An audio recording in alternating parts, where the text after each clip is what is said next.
So my name is Rebecca, and my small shop, I guess, is it's called Belive, and yeah, I just make breast milk keepsakes and rings.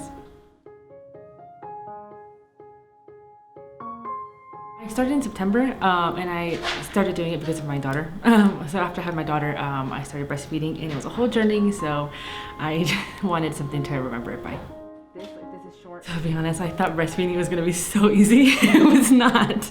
But it was. I was like bleeding, and I was crying every night. Like, it was horrible. And I know a lot of people are like, why would you want to keep that? Like, that's not something that you want. But to be honest, like, I didn't want to stop just because every single time, like, I got to hold my daughter and I was able to calm her down. Like, she would just pass out, and just because, like, I was feeding her, she didn't need anything for the first 6 months of her life except for, like, me, which is honestly such a bond.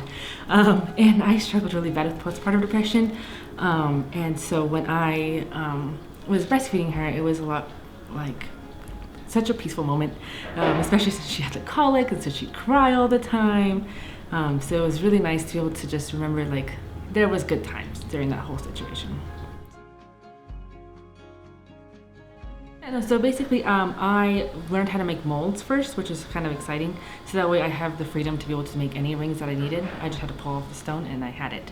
But then I have to just preserve the breast milk, let it dry out, so I can turn it into a powder, and then I put it into like a resin, and then the resin is into the gem.